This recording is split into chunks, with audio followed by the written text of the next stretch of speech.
This is the Bat Flip Podcast. Now here's your host, Damien, David, and Matt. Welcome in, everyone, to another episode of the Bat Flip Podcast. Damien here with David this week. I'm sad to say there shall be no Braves crash out this week because Matt is not here. If he was, you'd probably get an Auburn one. But hopefully we're on a crash outless episode here today. But we got some big time extensions. David and I have an apology to make to the Blue Jays front office a little bit. Then we have some other big time extensions happen. We're going to talk about Tropicana Field. We have some news about what the future of that looks like. We have some other injuries that have cropped up over the past week or so. And then we have our player of the day vote as well to wrap it all up. But David, before we get into all of this, how are you doing this week? I'm doing good. You know, I've been watching some very good baseball by the Cubbies there, and I'm pretty pleased with the way things are going. These extensions are really interesting because it has felt like there's a bunch of guys, especially on my team, but even just in around the league, that are additional candidates for stuff like this. That seeing stuff like the Vlad Jr. extension go through finally is, it's pretty exciting to see that that's still remotely possible in today's game. And I'm looking forward to breaking it down with you. I'm excited. Obviously, we're going to run into some national championship basketball competition tonight, as well as typical baseball competition. But it should be a fun episode. And even if you're tuning in later on the podcast side, you're watching back on YouTube, we hope you guys are having a good night. Absolutely. How you doing tonight, Damien? I'm doing all right. I can't say that I've had too bad of a week outside of a couple of my players getting injured and getting placed on the IL, and then having to deal with whatever that kind of weird mistish monsoon there was yesterday in Philadelphia for some reason. Mm-hmm. But I guess when your team is like 9-2, you can't really complain. And as of this right now, your superstar is a double shy of the cycle as we were recording this already in the fifth inning. So I can't really complain too much. We had a cycle. We've had a cycle this season. It happened last Monday night, and we'll get into it a little bit later. But I mean, speaking of cycles, first cycle of my lifetime by a Chicago Cubs player. That is very cool. All I'm saying is if Shohei actually does get this cycle here, he better win the player of the day. I know. Because we've already seen if someone has a better game than a cycle, that doesn't matter. So cycles are important. Hey, I like that. History matters, and we'll get into that later. We'll argue that one because neither here nor there. It's not really history if it's just to one team, while 29 other teams have had one recently. But either way, regardless. Anyways, let's get into the extension side of all of this. It really kind of kicked off last Monday as we were getting ready to end our show. We had the Garrett Crochet one. We jumped back on immediately for an emergency Garrett Crochet episode.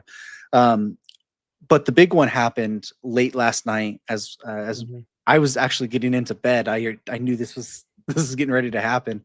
And I kind of foreshadowed it by putting him on the thumbnail already that I had pre-made. So it's kind of hoping. But that is Vladimir Guerrero Jr. signing a 14-year, $500 million extension with the Toronto Blue Jays. There's no deferred money in this. It seems like a straight 14-year, $500 million. There's not been anything about any incentives or anything else. But as far as we know at this moment, it's a straight 14-year, $500 million. I just got to say bravo to the Toronto Blue Jays front office. We criticized you guys really hard recently. I think just a couple weeks ago for not paying up for your superstar players and Vladimir Guerrero Jr. especially, and going after all the superstars and then failing to or even have an inkling to try and re-sign your own people at a reasonable contract. You guys did it. You proved us wrong. Good job for that. Now you got one more you should probably do, but I understand if you want to let that one go to free agency and go from there. But anyways, David, what is your initial takes on the Vlad Jr. extension at first, and then break it down to kind of the long-term aspect of what the future then means for the Blue Jays? All right. Yeah. We'll start with the extension. First thought was finally, like, I can't believe I'm glad they did it. Because my first thought here is who was going to look for a first baseman next year? Right. That was kind of my first thought. I was like, all right, if you had not done this deal, where was Vlad going? Yep. About 75% chance he's going to the New York Yankees, right? To play first base in lieu of Goldschmidt. Like, I don't know. I don't know. They're gonna need a first baseman. Yeah, but I mean, there's other people too. I mean, the Mets, the Pete's going to be up to. I mean, there'll be other teams. He's 2 years, and he might have an opt out, but there's an opt I out. do feel like I felt like he was a pretty heavy shoe in to just cross the division and go play against him for the next 13 or 14 years in New York. Even if that wasn't like exactly true, I felt like the Toronto needed to get that done, because you can't bring up a guy like this from, run into a superstar like this and not lock him up. You look at what San Diego's done with Fernando Tatis, what they're doing again. We'll talk about it later. But we're seeing the superstars just getting locked up really early. Mike Trout with the Angels is another one where you want to keep that guy around. You keep that guy on the team his whole career. Even Judge with the Yankees, right, is a guy that has signed to stay in New York for his rest of his career. I think those are good moves, right? It's a good way to treat your superstars and treat them well. I'll note, it's kind of a good thing Matt's not here, because I think Matt would pick at this. This is a lot of money for a guy who plays first base only, right? A lot of money, and I'll kick it back to you before we get into the outlook on the Blue Jays for two things. One is, I think the Blue Jays are paying market price to keep Vlad off the market, if that makes sense. Like, they are paying up to keep him off of the free agent market, where then the New York Yankees could come in and say, hey, we don't have a first baseman next year. Vlad, why don't you come play for us? That price, how much would you be willing to pay to not have the Yankees enter talks, right? That price, that's the difference, right? In whatever you perceive Vlad's value to be right now to the $500 million he got, that's the gap. And then I also think that between Vlad and Soto getting, each getting $500 million or more dollars, we are seeing very much a offense is more important than defense cost adjustment in Major League Baseball right now. I think this is a very significant statement that it doesn't matter whether Vlad hits DH, first base, he's standing at third base like a statue and not playing defense there. They're paying for the bat. They're paying for the guy who had a 165 WRC plus last year, regardless of whether or not he can get back to that and get back to that consistently. It's an offense first deal, and that is coupling with the Soto deal that MLB is going to pay for offense. Yeah, I mean, first off, at the end of the day, it's not our money. Pay the players, give them the players, whatever. Second off, this could very well look at the back half of the Miguel Cabrera contract, and you could say, hey, you were a first base only player that didn't really do much. You had a little bit of third base in there, especially at the beginning, and the back half of the years were rough. But if you ask Tiger fans, would they do that over? Yeah, absolutely. There's a very, very real chance where all of these mega deals we've seen are very rough the last 3 years of it, right? You don't care about those 3 years. What you're paying is the 26-year-old guy right now. Yeah. You're paying him 14 years for the next 10. Mm-hmm. That's what you're hoping for, right? And you're hoping that he can keep up the 5.4 WAR he had in 2024, or if there's even a thing that he can somehow reach back to that 2021 level at 6.3 WAR and the 166 WRC plus, right? I think the part of what we're forgetting is that he had debuted at 20, and he had his first real breakout season at 22. He had a resurgent year at 25, and even the 2 years in between, they were not bad. They're still almost 120, but at the lowest above, or a 120 WRC plus, so 20% above league average at that point. Mm-hmm. And he's bad defensively, but he's got better a little bit. Yeah. But he's getting ready to enter his prime. Literally 26 to 32 is about the prime levels or prime years for guys like this, right? Are you paying a little bit more than you probably should have to do it? Maybe. But also, this was the point where everyone thought Juan Soto was going to get this level of money last year going into the free agency market. What did he end up getting? $765 million or something. Right. You never know when you go to the market, right? Mm-hmm. What it can potentially get up to. If you're the Blue Jays, you lock this up now. to Mhm. get it there. Now it could also backfire. If we look at the Pete Alonso deal, he turned down a massive extension from the Mets, went out to the market, and everyone was like, "No, we don't want you." And he had to resign for like a 2-year, $50-something million deal. First off, I don't think that's happening with Vlad. And I really think if No. Vlad gets out to the free agency market at 27 or going into his age 27 season, there's very real that he gets this offer, if not more, Yeah. than this deal. So you can make an argument that the Blue Jays paid up to keep him. You can also make the argument that Vlad potentially took less or is 10 months away from getting more than this. And he took it to stay with a team that he wants to stay his career with. Like, there's a very real scenario for both of these, but I'm always in favor of paying your guys to get them to stay there. And then if it doesn't work out, it just doesn't work out. Like, that happens. There are bad deals, but someone who has had 2 seasons of the level of that Vlad does, that has literally the level of offensive impact he can have on a team, like, that is so far exceeding what we think. And $35 million a year, honestly, Yeah, it's pretty good. it's not that bad. Like, you can Yeah. make it, it's really not when you look at it at the end of the day. And we say you're paying for the offensive value over the defensive value. Well, sure, but also there's a DH at the end of the day where, Yeah. like, he doesn't have to give you any defensive value in Mhm. 45 years at 30, 31. You just say at that point, go play DH, go finish out the last 10 years of this deal, and just go hit your mind out. Yeah, It'll be and fine. you can play first base. Like, a lot of the best first basemen are having their best years as an older first baseman when they have all that Yeah. experience and all those Exactly. reps keep picking balls. It's not like Yeah. you need to have a bunch of range at first base. Like, No. Well, I mean, look at what Carlos Santana has done. yeah, Like, dude's that's a turned good himself example. into a legitimate Gold Glove level first baseman late in his career, and he just gets on base and does that. Like, there are ways you can do it, right? Like, And absolutely. obviously, you're not paying Carlos Santana $35 million a year, but No. but it doesn't mean that this deal is ever going to age badly. But I want to bring it into the future for the Blue Jays. Yeah. But I also note part of the future for the Blue Jays is they're doing this deal when Vlad is 26, 27. Yeah. Like, the youth is what's galvanizing this price. The youth is what's Mhm. driving this up, making this very exciting. As for the Blue Jays themselves, I mean, I look at this roster right now. I don't see a contender this season.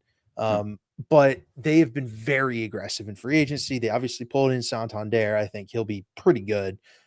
At the end of the day, Bo seems to be back to his normal self a little bit more. Jimenez is interesting, and Springer's off to a good start. But beyond that, it's just, they also extended Kirk. But beyond that, it just seems like the Blue Jays are struggling with, putting together a complete roster right now. And it feels like those failures kind of go back to free agency where they're struggling to get people to sign with them.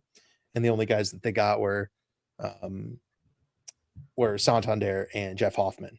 And so I'm wondering if those two now Kirk and Vlad locking up doesn't make the Blue Jays a little bit more attractive going forward.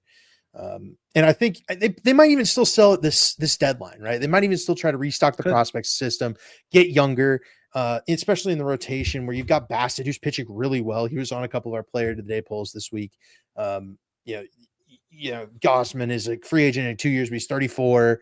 Yeah. I just think they have a very clear direction to go, but it might require a little bit of losing here at the front, but they've obviously cleared that with Vlad. I think Vlad knows, right? He's going to give it his best this season, but this is just not a roster that's probably going to win the AL East. It's probably not going to win the World Series, but it probably can be within Vlad's prime. Yeah.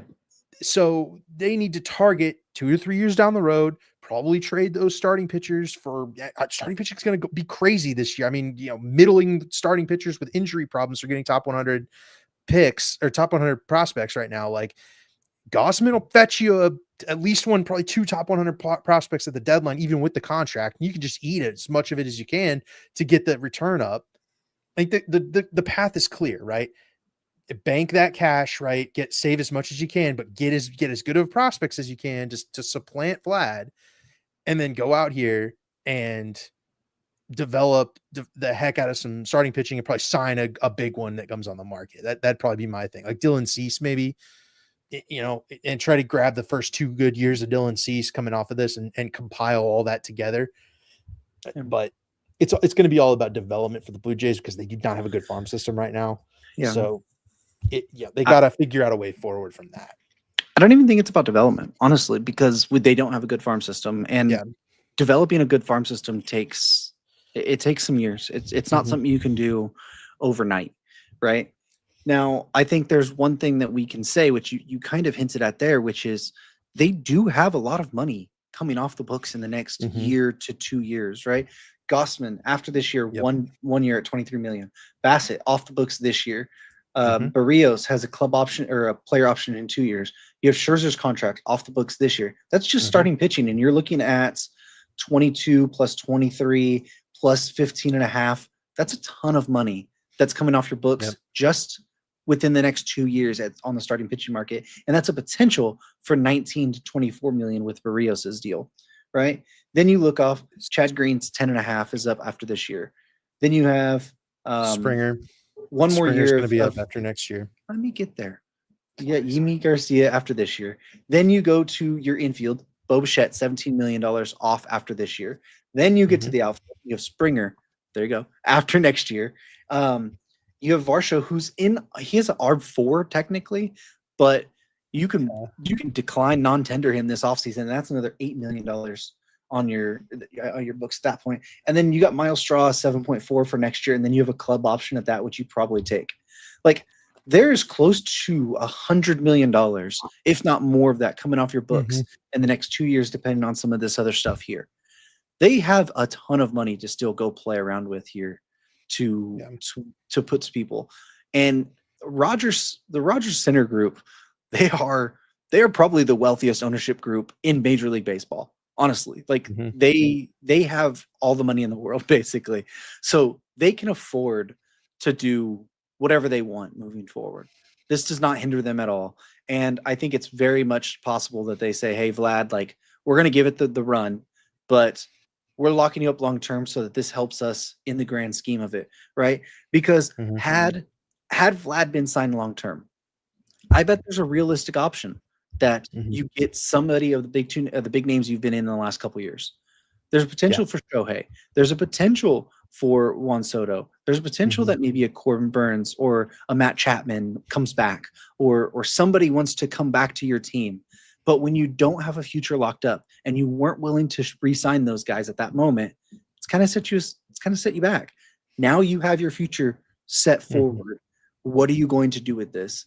And that's what I think is going to be a fascinating couple years to see the direction of this Blue Jays team and how they really, really try and do it. Because the best move would be to try and sell a little bit this year to set yourself up for a year or 2 years down the road and kind of get some sort of prospects to help out that farm system and then put money into the free agency market to kind of withstand the now to where you can kind of balance that out.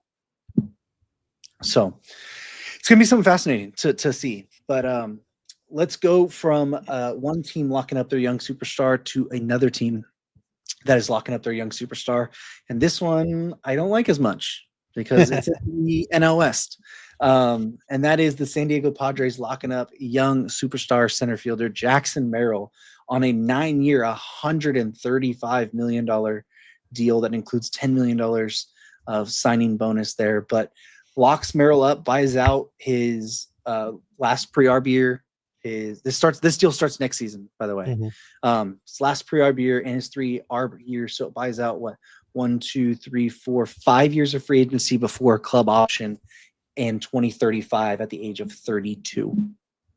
Yeah, I don't know what Merrill's agent was thinking with this one. This feels like a very Padres friendly deal, is what it does. I mean, Merrill's been great, been a near superstar caliber player, I would say. The type of guy that has transformed that defense in center field, being able to step in as a shortstop and play center field effectively for the first time at the major league level and play it well has been a remarkable development. But, you look at the Acuna deal, this kind of reminds me of that. It's like, this guy is really good, really talented, but you kind of want to bet on yourself. Now, this is still generational wealth. This is still excellent for Jackson Merrill, his whole family. I mean, they obviously are now set for life. Like, it doesn't really matter anymore, but if you're trying to maximize your time in Major League Baseball, right, and maximize like how you're getting paid for your value, it feels like he's underselling it just a little bit given his start. I mean, this feels almost more like he could have gone up like 75% of the Bobby Witt deal, which was what, like 220, 230. Like it seems like he's about 50 million short of where I thought he was going to be. Like I know it didn't work out, but it feels like this should have been more like the Wander Franco deal to me. Yeah, I honestly don't think about it that way. To be really honest, because I think it's honestly a fair deal given the fact that you're buying out all of his arbitration years and you're giving him a level of money that, like, he's getting $2 million in a pre-arb deal next year, right? Where he would have got like $100 or $1 million or something. So he's getting a little bit of a raise there. Then he goes to ARB one. He jumps from ARB one to $7 million, where usually in ARB one, if you're at $1 million, you're getting 2 point something, 3 million. ARB 2 jumps to 9 million. ARB 3 jumps to 11 million. Then you look at the free agent contract. That's kind of where I'm at. This would be a 5-year, $105 million free agent contract for ages 27 through 31. It might be a little light there, maybe, but that's $21 million. It's $21 million in AAV when he gets to free agency, his free agent years, right? Plus the club option for $21 million. If we're really looking at what the market value is right now for center fielders, like I don't think it's a massive over or underpayment by the Padres. Like, would he have got more if he went through the process? Probably, but like I don't hate it. He could still reach free agency at 32. Going into his age 32 season, if they take club option into 33, he could still get another $100 million deal at that point. Like, I mean, what was the Springer deal? It was 135, 145 in there. Yeah, and he was older at that point too. So yeah, he was 31. Yeah. Or 30. But so, I mean, that's about the age where he would be hitting free agency, really. Yeah. If you think about it. I understand what the contract looks like, and I can understand people saying, hey, this is a Ronald Acuna level of bad.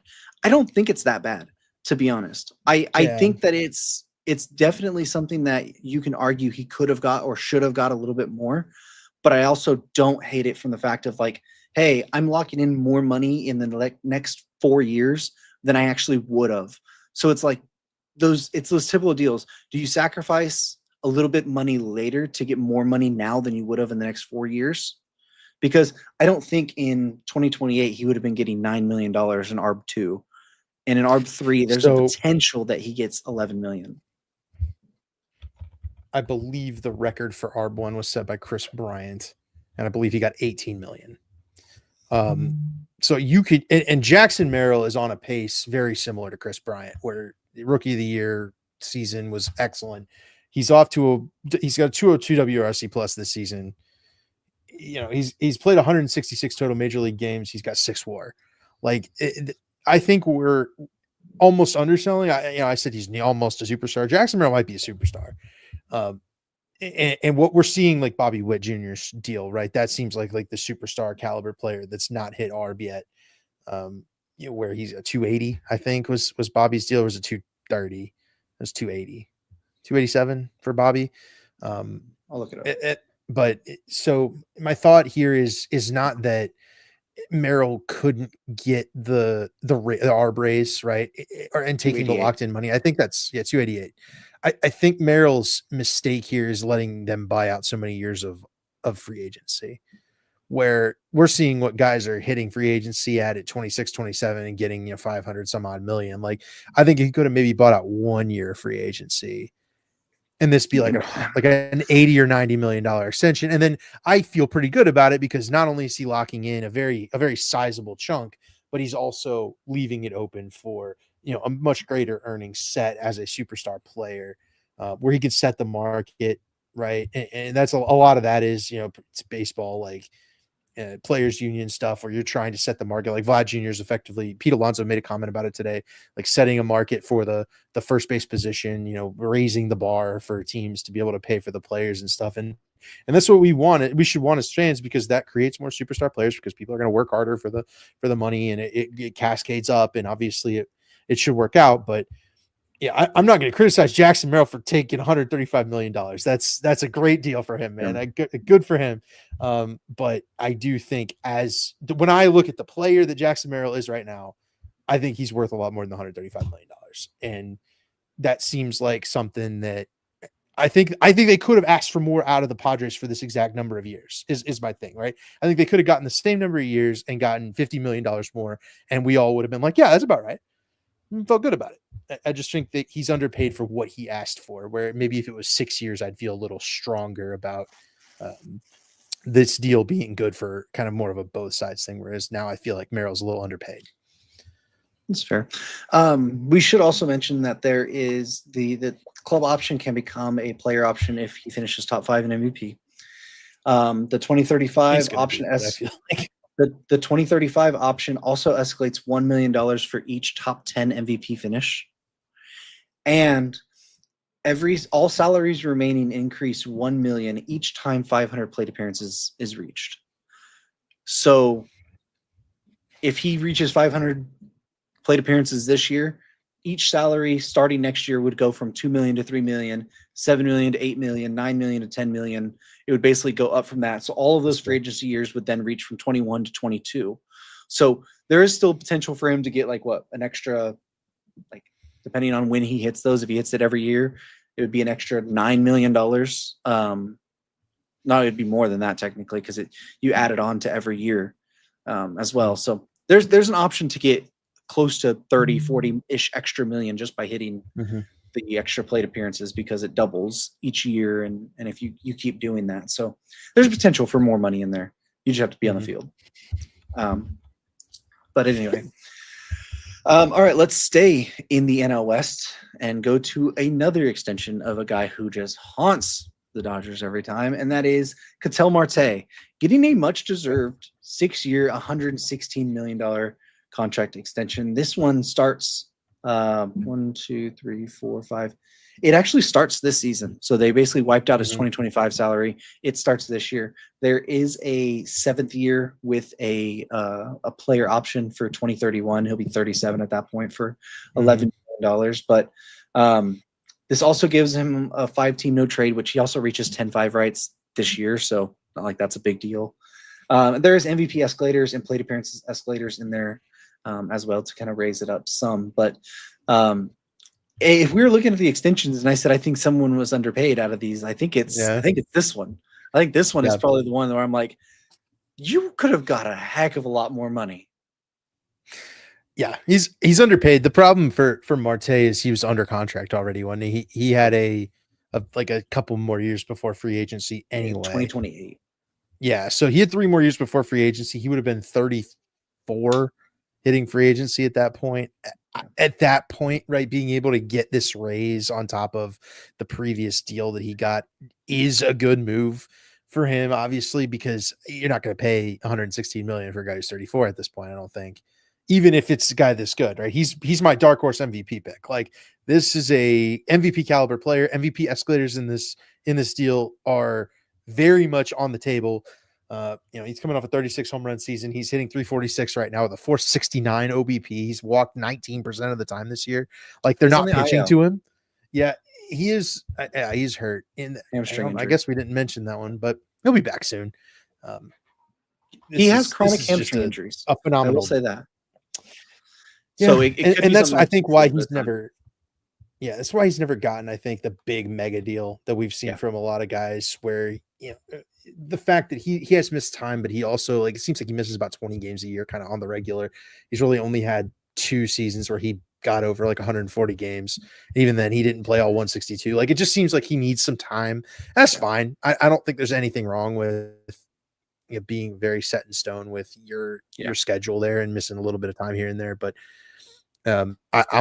I'm very happy with a Ketel Marte getting his dues, getting some money well before money was going to be required, right? The Diamondbacks did not have to give out this deal, but this is very much rewarding their best player of the last 2 or 3 seasons. Yeah, because his previous deal was signed in the offseason of 2022, I think, or right before 2023. It was a 5-year, $76 million deal. So he was kind of grossly underpaid at that point. It raises the AAV about $4 million in total there.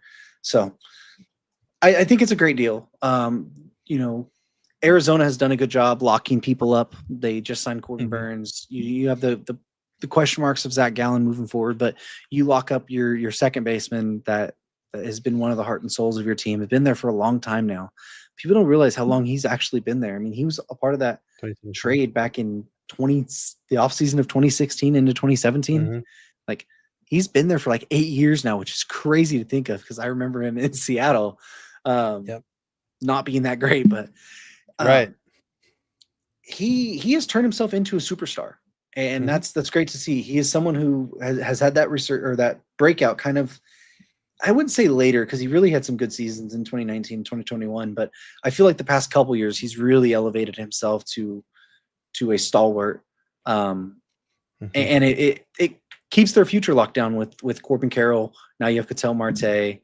You signed Geraldo Perdomo to his little bit of an extension there. You got Corbin Burns signed long-term. So you have a good base now moving forward here. And they have some good prospects that can kind of help them move along as well. So I would want to say I'm excited for it, but I'm not excited for it because that man just torments me in the division. But he's a fun player to watch. So let's go Diamondbacks are annoying. Yeah, they are pesky. They are pesky for sure. Let's go to our last kind of extension that we have to talk about in this episode, and that is the Boston Red Sox doing it again. We kind of hinted on this with our Garrett Crochet episode, but we knew they were in talks with Christian Campbell on an extension.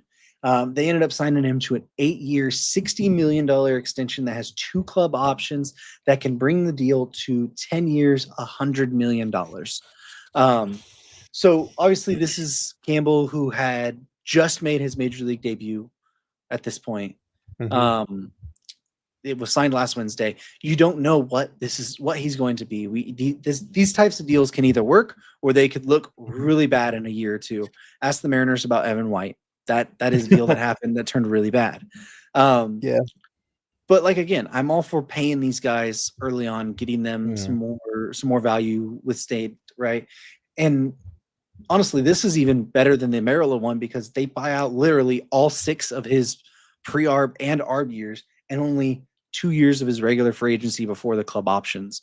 And he can still hit free agency at 33 if both club options are taken up at this point. And he's already got $100 million in the bag.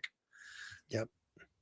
I mean, it's generational wealth again, right? Like, for a really young guy, it was funny because our friend Greg Zumak posted, he retweeted a tweet during the draft process that Christian Campbell was at about him. And I commented on it. I was like, oh my gosh, his swing speed is so, like, it's fast, but it was pretty clear in college he needed like some mechanical adjustments. I mean, the Red Sox have just done a wonderful job. Adam's going to be pissed at us, obviously, for glazing the Red Sox again. But the Red Sox have done a crazy good job of fixing up the Christian Campbell swing mechanics, getting him to a point where he is not only a top 5 prospect in baseball, but he's arrived at the major league level with his first, 42 plate appearances, being a 207 WRC plus, 364 batting average, 476 on base. Like, he's walking as much as he's striking out, 2 homers, 10 runs scored. Like, he's just a beast in the lineup. And last season, I mean, he almost has one minors, more.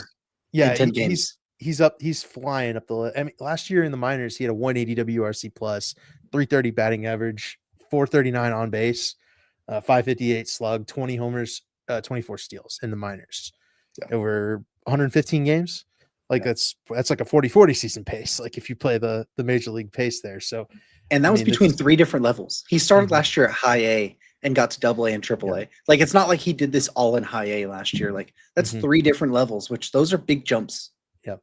And you might say, well, AAA was his worst. It was, but AA was his best level, right? And AA is usually where you see like the good pitching prospects, and you usually see those in the first half, which is, right around the time he was there and promoted there, performed great, and then got moved up. So, I am all the faith.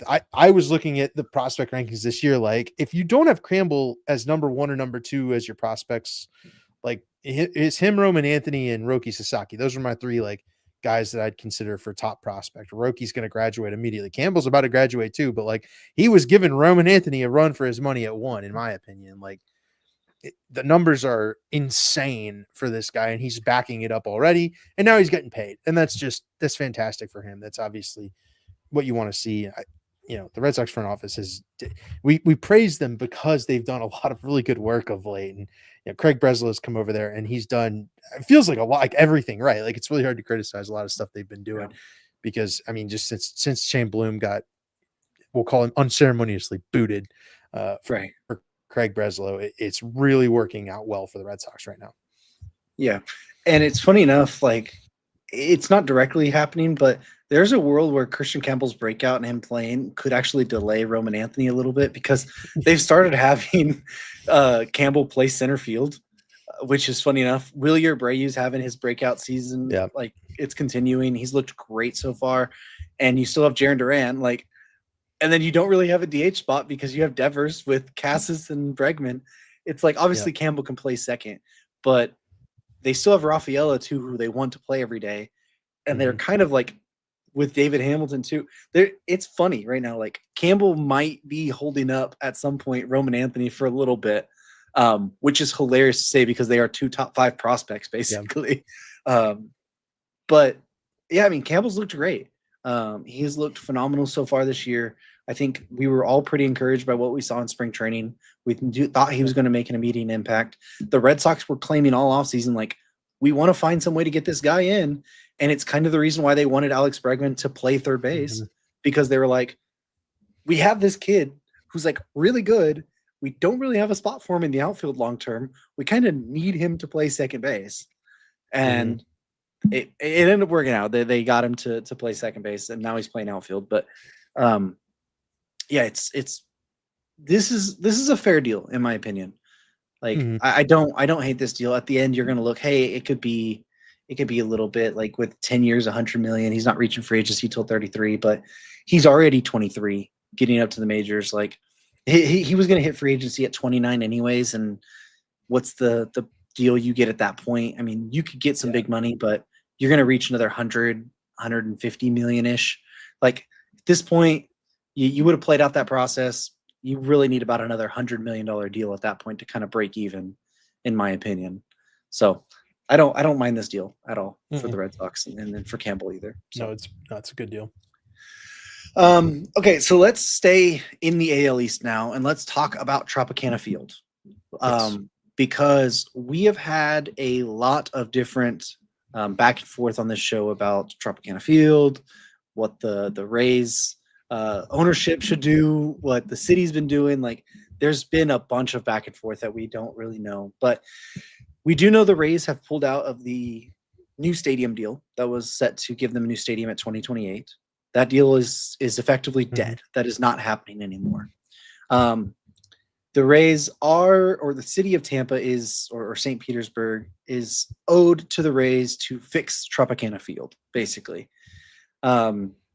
So they have approved 7-1 the $22.5 million repairs to Tropicana Field. First, that will start with a membrane roof before they can start with any of the inside damage that had happened from Hurricane Milton. The plan is that the deal should be ready to have Tropicana open for the start of the 2026 season. There's still some question marks if that can effectively happen given the timing of the roof getting put back on and the other infrastructure changes that need to happen for that. But the Rays are tied to Tropicana Field through 2028 at this point. So we aren't sure if they're going to have a long-term future there in Tropicana. We aren't sure if they're going to go to a different ballpark. That is not a for sure thing. But from a few months ago where we thought that they could be spending 3 years in the Yankees spring training facility there in actual Tampa at Steinbrenner Field, it looks like at least next year at some point, if not opening day, they will be back at the Trop. That's good for baseball. And that's good for the Rays. I think it's better when we're playing baseball in the Major League Stadium. Obviously, the Cubs are the first team to play in the new Oakland Stadium. And I'll tell you, it didn't feel very Major League-ish. The game was a little goofy, and it seemed like all of these games are going to kind of end up being that way. I like a bigger atmosphere. I like that it, when Major League Baseball feels really important. And that first game for Oakland was packed out, but it was packed out to the tune of like 15,000 people. And there's just not as much there. I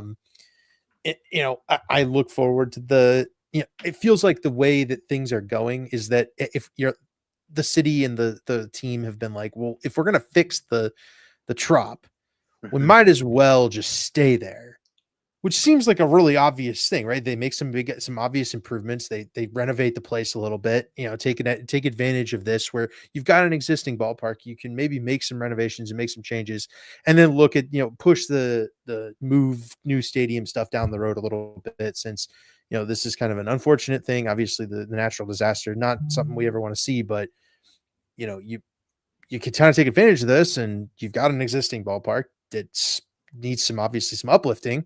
Well, go ahead and uplift it now. Obviously, there's a lot more motivation to do that, given that, it was hit by a hurricane. There's nothing anybody could have done about that. So, I think this is maybe as beneficial as it could have been overall. Like, it keeps baseball in Tampa, I think, at least for the near future, because if you weren't going to be able to rebuild this and get that stadium done, we were going to be talking about them moving, which, yeah, you don't want that. So it's probably best that we just renovate the Trop. It feels like a good happy medium there, where money gets poured into the team and it gets renovated to the stadium. And even though the Trop wasn't a great stadium originally, like, let's fix it up, try and make it a little bit better now, and then stay there for a little bit longer. Yeah, the problem is the Trop has major flaws that I'm not sure you can just do by renovating. One of all being the location. Like, in St. Petersburg is not the best place to have it. And I don't think baseball has a future in St. Petersburg with the Rays, given the way that the city has handled this, the way that the Rays ownership has handled this. Like, I don't think there's been good on either side here. This isn't taken aside. I just think that the way Major League Baseball is, and the way the ownerships, and if you don't have buy-in from a city, like St. Petersburg is not free of blame here. Like, they have blame as well. I don't see how they move forward there. The stadium has to be in Tampa, or it's going to be, unfortunately, a relocation at some point. And if that's with new ownership or not, I've always been a fan of potentially Orlando, but I also, at the same time, I hate teams relocating. Like, I'm kind of stuck with how it is. But I don't know, man. I don't know. Like, I like them being able to go back to the Trop because, like you mentioned, Major League Stadium, it just feels different in those stadiums. But man, I don't know that they can make the Trop better to want to keep them around longer, given the stuff that they're doing already. So I don't know. That's going to be a topic to watch, but at least at some point in 2026, and hopefully by opening day, we at least have Major League Baseball back in a major league ballpark, so we don't have two teams in AAA or spring training facilities. But let's jump over to talking about some injuries real quick. Let's first start with the Nestor Cortes injury. He has a left elbow flexor strain. It is the second time he's had this injury. He had it last year with the Yankees. This is what almost effectively ended his season until he made that comeback in Game 1 of the World Series for some reason. We should talk about that part, that moment again. But the most surprising part is this coming off of a great game. He had pitched 6 innings of like one hit ball against the Reds. And then like the next day it was like, hey, you're on the IL. Yep. Yeah, that, and it's pretty apparent that it's not a good situation, because the Brewers just went and traded for Quinn Priester from the Red Sox as well. Let's talk about that. So this doubles together, right? This is collective, because the Brewers are very badly in need of pitching. Obviously, the start to the season was abysmal, and now that they've gotten some good pitching, the best pitcher that they have, not named Freddie Peralta, has gotten hurt. So the Red Sox have gone out and traded for Quinn Priester. He is not. He's been a journeyman a little bit, I would say. They got a Comp A pick, and I'm trying to get the guy's name right. Yohexy Rodriguez or something like that. Yofery Rodriguez. Rodriguez. Yofri Rodriguez, who is And we'll a player call- to be named later, no? yeah, and a player to be named later, which is wild. You could have got Quinn Priester for a player to be named later. Yeah. Straight up. And then they took that slot, traded Grant Wolfram to the Orioles for Daz Cameron. So a lot of moving pieces with a lot of people that you probably don't know the names of. All this to say, Yofri Perez is a prospect. He's a legitimate prospect, I think, with the major league future. Yeah. Which it's not to say he's like a future superstar or anything, but I do think he's a major league caliber prospect. The the Red Sox are grabbing another major league caliber prospect. They've turned those guys into stars of late. They've been really, really good about that. So that's dangerous. And then Quinn Priester's a journeyman. Like that's just the cost of pitching right now. That's why I said when the Blue Jays need to trade. Like this is why it's the cost of a journeyman is like probably a major league caliber prospect. So this is the Grant Wolfram Daz Cameron thing is just shuffling the 40-man around to get things right. But the Orioles obviously pitching too. But I mean, the Brewers are in a spot where they are watching the Cubs score runs and runs and runs. Their offense looks really good. The Reds have actually played really well despite their start. The Cardinals have actually been pretty good. The Pirates are really the only team in this division that I feel like is definitely not a good team right now. That's despite having maybe the best pitching staff in the whole division. So this is kind of an alarming knee-jerk move by the Brewers. That's not something we've seen from them in a long time. Yeah, it's very weird. Like you said, I think Rodriguez, he was the 7th ranked prospect or 3rd ranked prospect in the system, depending on which outlet you look at. I think he was 3rd in the one I was looking at earlier. I could be wrong, but I do think he has a future. It's just a very, very weird deal, man. Now, one thing I think that we can say is that the Brewers do have a pitching lab, and they do find ways to get good out of some people. They don't do it all the time, but maybe they see something in Priester, who was a former top prospect. I think he was top 50 or top 30 at one point when he was at the top of his prospect pedigree. So maybe they see something that they can do to turn someone around. But I don't think this is a move that, if you were so desperate for pitching, I would have made this for Quinn Priester, hoping that I can figure him out. I feel like there's other people you could have went out and just traded for at a lower level, or even just signed. Maybe there's some free agents out there that could have just brought you. Go see if you can get Lance Lynn out of retirement or something if you're that desperate. I don't know. Legitimately, I just don't see that why this move makes any sense. And then we should flash forward to 7 years in the future when Quinn Priester's a Cy Young candidate every year, and we're just really dumb for some reason. How did they do that? But I don't get it. Yofri Rodriguez, for what it's worth, is the 11th prospect in the Red Sox system now. I think he would have been 4th in the Brewers system. Yeah, he was top. He was up there. You got Cuero, Mate, Pratt. They were all top 60 guys, and then it's Mizorowski and Mike Bovee. Yeah, I don't know I think he would have slotted in ahead of Bovee. Yeah, so it would have been top 7 regardless. Yeah. So, anyways. All right, so let's stay in the injury news cycle. We got a couple more to want to hit on real quick. So we mentioned in Matt's crash out last week that Reynaldo Lopez had went on the IL with a shoulder injury. He had to have an arthroscopic, I know that's a big word, I got there though, surgery to kind of assess the potential damage in there. It sounds like he's going to be out for a long time and potentially even the season, because they don't even know what the damage is yet until they get in there. So that is obviously a big blow. They have a Cy Young breakout contender in Spencer Schwellenbach. They have Chris Sale still. Spencer Strider's looked great so far in his rehab. So the Braves aren't hurting, but this is a big blow because Reynaldo Lopez was very, very good last year.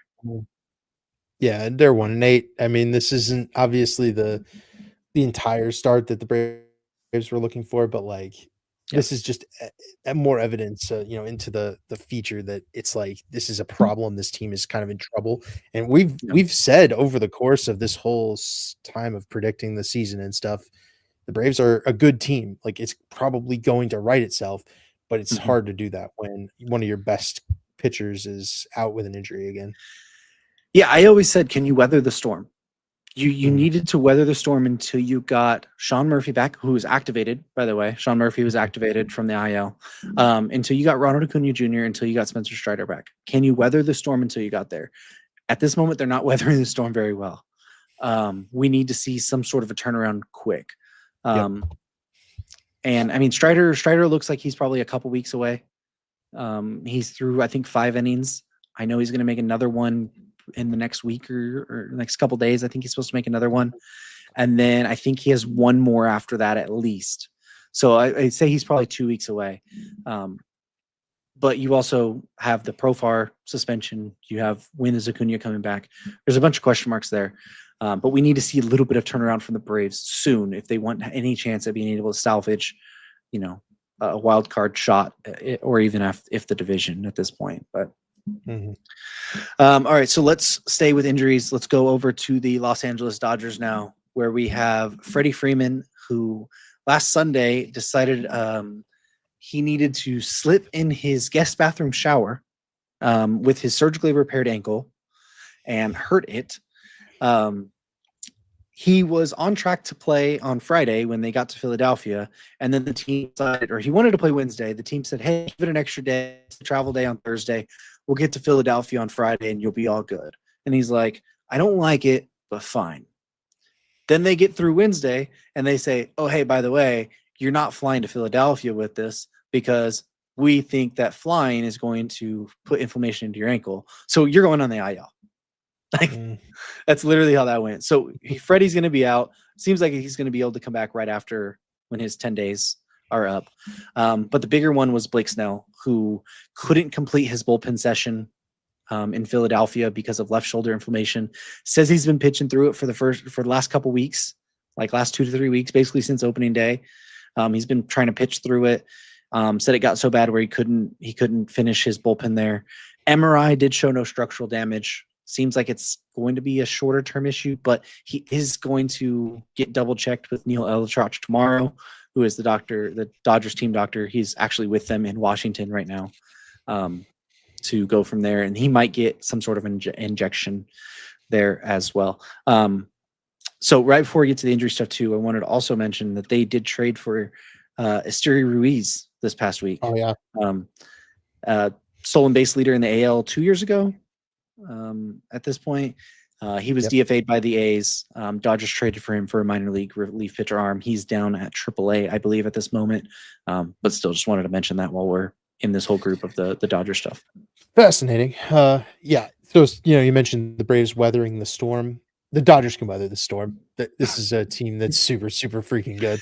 Yeah, right? they've had Mookie and Freddie in the lineup together twice, and they're 9-2.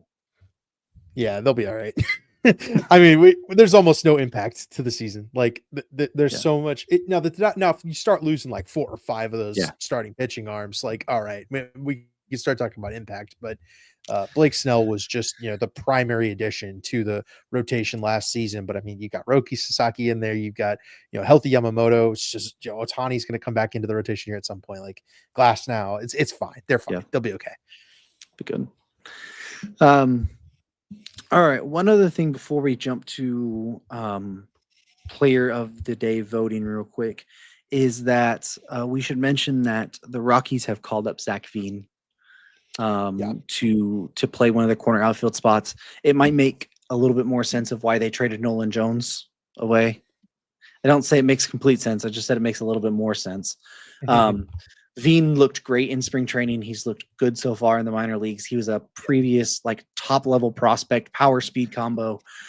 He dealt with some shoulder injuries, had major surgery that kept him out for about a year. But he looks to be completely back. So I'm happy to see what Zach Veen can do. And wanted to mention him getting called up. Early returns to Nolan Jones. He's got 42% strikeout rate so far in 24 plate appearances. So maybe the Rockies are being smart. I don't know. That seems unlikely, but who knows? We've seen Nolan Jones have these strips before. It wasn't just Veen for the Rockies. It was Chase Dollander too. Oh yeah, Chase Dollander caught up. He got his first start against the A's on Sunday. I think he took the loss, didn't he? I could be wrong. I know he gave up a couple home runs. Speedy research campaign here. I watched a little bit of that game. I was trying to figure out. I can't remember exactly, but he pitched, I think, 5 innings. He did not get the win. He got the win. He got the win. Oh, they did give win up some that game. runs. He got the win, but he Yeah. He gave up the The win. Rockies He struck out a exploded bunch in of that guys. game. He gave up a couple of homers. Yeah. I think one of them The was xFIP is good. What are you gonna do? It's Colorado. He's nasty. But yeah, he's gonna struggle with the downside Coors of Field being a Rocky, which it hurts everyone that touches it. So well, and having high velocity in Coors, because those two things don't match up very well. It won't move right. All right, so let's jump over to player of the day / player of the week voting, and I'll let you take that over because you're kind of spearheading this whole effort. Yeah. So on March 31st, last Monday, obviously Carson Kelly and Illy De La Cruz both went nuts. Carson Kelly hit the first cycle in 32 years in Cubs history, which I think is pretty important. And then Illy De La Cruz, 2 home runs, 7 RBIs. But Kelly had home run, 5 RBIs. It wasn't like he was a bad day. Obviously, 2 walks and 4 hits. It's pretty damn good. You have Nathan Eovaldi picked up our April 1st player of the day with a complete game shutout. Maddox. He just got driven from the game today. So that just goes to show you, week to week, man, pitchers are good, then they're not. Seiya Suzuki had a 2 home run day and got the votes over Ivan Herrera on a 3 home run day by the Cardinal catcher. Yeah. The voters have spoken. I have nothing to say except for we should probably get some Cardinals followers. Let Ivan Herrera down. He probably should have been voted for over Seiya, but and now that's another one. Sorry, we missed him. He's out like 4 weeks. He got injured. He got injured the other day in a knee injury, and I saw today that he's going to be out at least 4 weeks. I completely forgot about that one. I'm so sorry, Cardinals fans. But Ivan Herrera, who had been off to a hot start as well, is also going to miss a bunch of time. So thank you for reminding me. I saw a stat where the Cubs had the best catching WRC plus thus far this season. Number 2 was the Cardinals. Ivan Herrera had gone berserk to start the season. Obviously, the 3 home run gain helps. He was doing really, really well. He got his opportunity, and I think we kind of scoffed at them moving Wilson Contreras to first base. Like, really? But then Herrera's finally living up to that prospect pedigree that he got. Yeah. And he's starting to fulfill it, given that little leeway. So this really sucks. Someone who's given their chance this early to have something like that happen. So anyways, continue. Yep. So Seiya gets it over Herrera. Aaron Judge won April 3rd. That was kind of a weird day where I think it was the slow day, like the travel day, where not a whole lot of games were happening. Judge hit a homer, 3 hits, I think, 4 RBI, something like that. Normal Judge game. J-Ram hit 3 home runs on Saturday on April 4th, so he just kind of got it. I don't think we didn't. We also didn't put up a poll in the morning. It's Saturday. It's harder to put up a poll that day. Sunday, April 5th, a couple of 2 home run games by Trent Grisham and Matt Mervis were the 2 kind of got some votes. Also, Chris Bassett had a decent start. Matt Mervis picks up a player of the day vote for us, which I thought was cool. That's the first name on here that was like, what? Yeah. Matt Mervis. Like, that's awesome. It was a close competition. Who is he up against too? Bassett and Trent Grisham.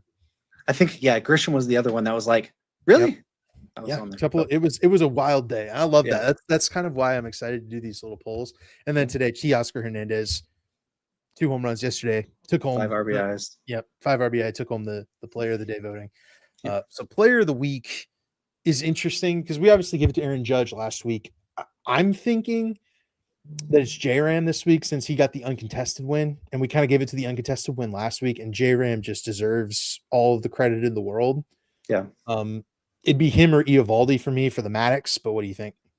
I think J-Ram. I think J-Ram's a good one. Eovaldi's was one start. It was a Maddox. It was great, but J-Ram had 3 homers. And I'm thinking that was just in one game. I would assume he's had more through that time too. And I think he should just get extra points for his interview because they asked him after the game, like, what'd you see today? And he said, 3 home run pitch. You throw 3 home run pitch, 3 home run pitch go out of the park. Dude, points. The J-Ram player of the week just for that. Yep. So extra points. All right, I'll take it. I agree. J-Ram for player of the week. Please tune into our polls. We're going to try to put them up between 7 and 9 Central. So it's in the yeah, morning. it's hard for me to get there at that time. So please Yep. tune in. It might be a little bit later if I'm the one doing it that morning. It might be closer to 7 Pacific because that's the Yep. time where I get a little bit of time to do it. But tune in. Let us know. We're doing them primarily on our X right now. I try and put them up on YouTube, but it's really hard to put those up on YouTube. Actually, YouTube's a harder polling Yeah. platform. Follow us on X. So follow us on X for that. You got anything else you want to wrap up on before I do the kind of the closing scenario stuff here? I do not, though. I do want to note that the players of the week by MLB were Kyle Tucker and Alex Bregman. Both had insane weeks. Both are ex-Astros, and the Astros have scored no runs this season. So I bet the Astros are missing Alex Bregman and Kyle Tucker. You should look at the hits leader right now because it's Kyle Tucker, Alex Bregman, and Jose Altuve. Imagine if all three of those guys were on the same team. Imagine if you had all those guys on the same team. Yeah, I'm feeling very vindicated about our Astros preseason preview right now. It's gonna change for them. They're 4-5. They're not out of anything, but we criticized them letting Bregman walk, trading Tucker away. Like it's looking that way. Especially Tucker's leading all WAR right now. It's just one of those things where it's like you can't just let that many good players walk without, I think, feeling some repercussions from it. So yeah, that's where I'm ending. Is down with the Astros. All right. Well, real quick, if you guys didn't check it out this last week, Matt and I uploaded a Sporkle quiz that was trying to name every player in the 2025 opening day lineups, trying to name all 300 players from the 2025 ones. I don't want to spoil it, but I think we did a pretty good job. But go check that out. We're trying to get some more traction on some extra content for you guys throughout the week instead of just these live shows or pre-recorded like shows talking about the season previews or whatever. That kind of series is over now. So we're trying to find something else. So let us know if there's something else you want to see, if it's rankings videos, if it's some more draft videos like we did last year, if it's Sporkle quizzes around random baseball trivia. Like, let us know down below and tune into that stuff. So we kind of know which direction to go in. Whatever gets the most views and stuff is kind of what we'll continue to try and do. But we want to be a little bit more flexible and more content on like a Wednesday, Thursday-ish kind of slot. It's just give you guys more to watch rather than just the weekly podcast. So we're looking for all our feedback. If you want to hit us up on X, on Instagram, on whatever, YouTube comments, let us know so we know what you guys want to see. But with that given said, please follow all of our social medias. Thank you guys for watching. Don't forget to give this this video a like, a comment, subscribe to our channel as we're looking to grow in the year 2025 and bring you guys more content. So thank you guys for tuning in to this episode, and we'll catch you guys back here next week for a stream.